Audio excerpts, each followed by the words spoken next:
Backyard Bee Builder here. We've got a fun project going on here. Today we're going to learn about making candy boards for our just a regular 10 frame Langstroth hive. We've got a couple different styles here. Typically you'll see a candy board that looks more along this size, and this works great. This is one I made last year and it did okay, but this is some lumber that I already had on hand, and so it was easier to work with, and it gives me a little more room to navigate. So I went ahead and made some out of this. It was pretty simple. It's just a box, nothing fancy. I made the long side about 20 inches and this was about 15 5/8. And just that really depends on the thickness of your wood, so just make sure it fits over the top of your hive.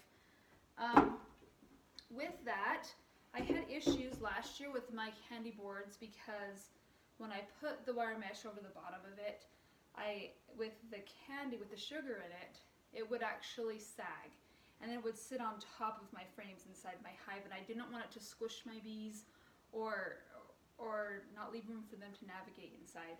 So I put this board in the middle to support it. It is about, I don't know, a 1/4 inch up from the edge, so it gives that little bit of a gap when it goes inside that the bees can navigate through, and it's not going to squish them when I sit it on my hive.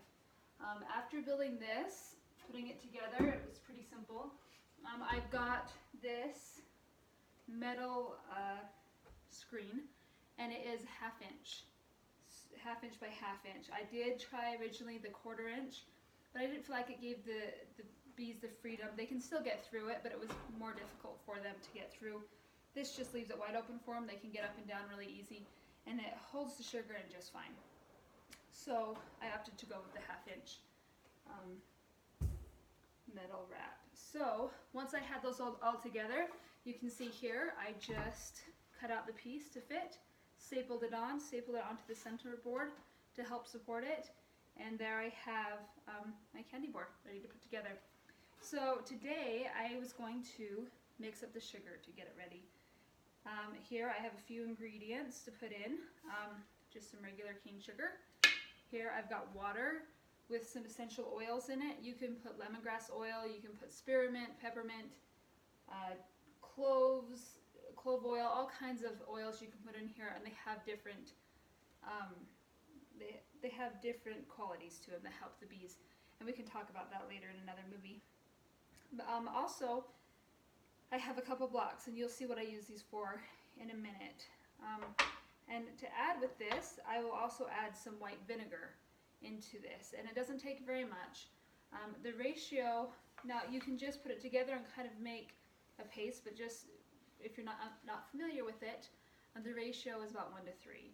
So you'll get about 3 pounds of sugar to 1 cup of water, and then with that you'd put about a tablespoon or about a teaspoon of vinegar in with that.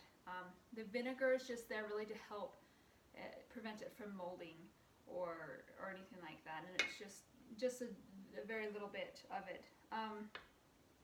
And the essential oils are really just to make it more appetizing for them. They like the smell, especially lemongrass oil. It really is something they enjoy. So let's get started.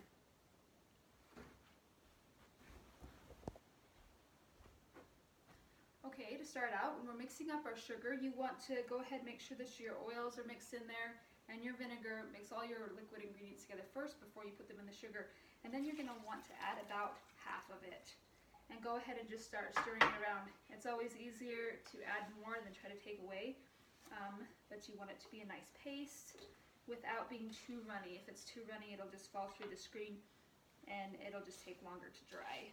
So once you get it all mixed up, you can kind of see the consistency. It's kind of just, it can kind of hold its shape still. It's not going to fall apart. If it's too wet, it'll just kind of run through your fingers, but you can see that it's just holding its shape, and it'll make a good candy board. So once you get it all mixed up, we'll move on to our next step. Here we are. We're going to get a little bit more up close and personal. You can see here that the consistency of my sugar is still kind of falling apart. It's not holding together really well yet, but it's not syrupy Make sure before you add more water that you thoroughly mix it, because the clumps contain moisture and it will wet it down the more you mix it. And don't be afraid to use your hands. It just helps mix it a little bit better.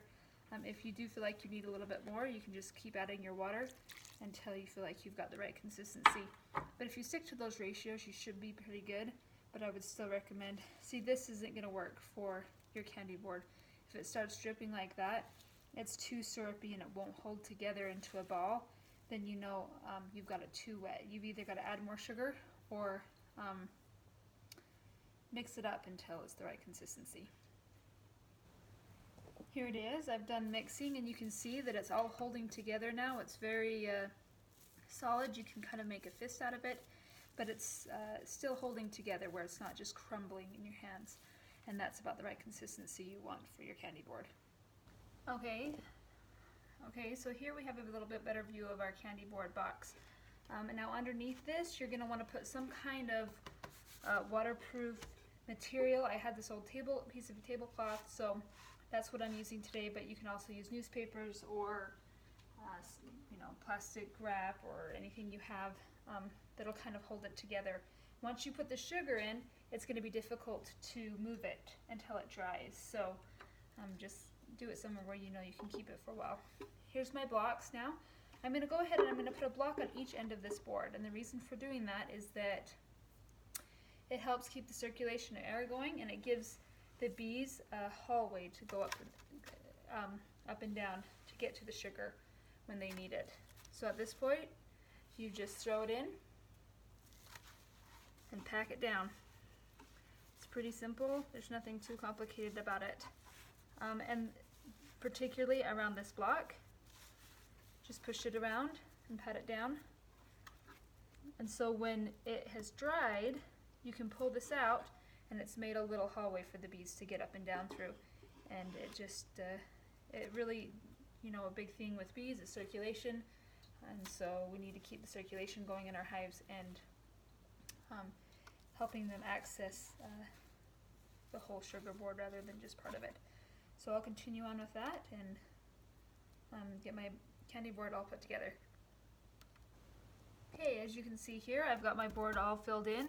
I just kind of made it level with this board. They don't need a whole ton of sugar, and that's why a lot of people will only make their candy boards short rather than this tall.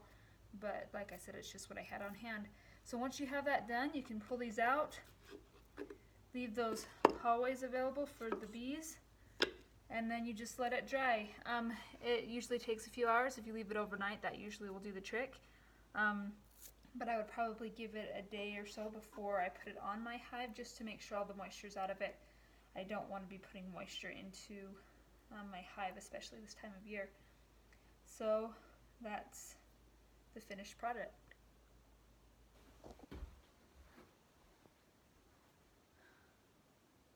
Okay, that's the finished product. We have our candy board. Now just talking about a few more tips on the candy board. Usually I will put a pollen patty right in the middle of it. They don't usually use pollen a lot during the winter time because it's used to feed their larvae. However, I want to make sure that they have what they need throughout the winter and into the spring to make sure they have what they need. I don't typically use these sugar boards to feed them. It's more of just an insurance policy in case they run out of resources before springtime. If there's a late spring or a long hard winter, this gives them what they need so they don't starve to death, because I would hate to have my bees die because they starved. It's such an easy fix. With that, there's not a lot of need to feed as long as you don't harvest too much of their honey. So yeah, like I said, this is just a little extra to give them what they need to get through the winter, just in case. Now some tips with the candy boards is that you don't want to put them on too early. If you put them on too early in the season, when there's a lot of bees out, there's no need early in the season. They should have resources enough in their hives. It's more, in the spring that they would use this more often. However, if you put it on too early, you'll encourage robbing from other hives. And so we want to for sure stay away from that. Also, make sure that when you put it on, you don't open the box. when it's too cold. It should be at least 50 degrees outside when you get into your box, and try to avoid it when it's windy or of course raining or anything. If you have any questions, please comment below. If you like my video, please subscribe and like and share. I'm going to have a lot more fun projects coming up that I'd love to share with you.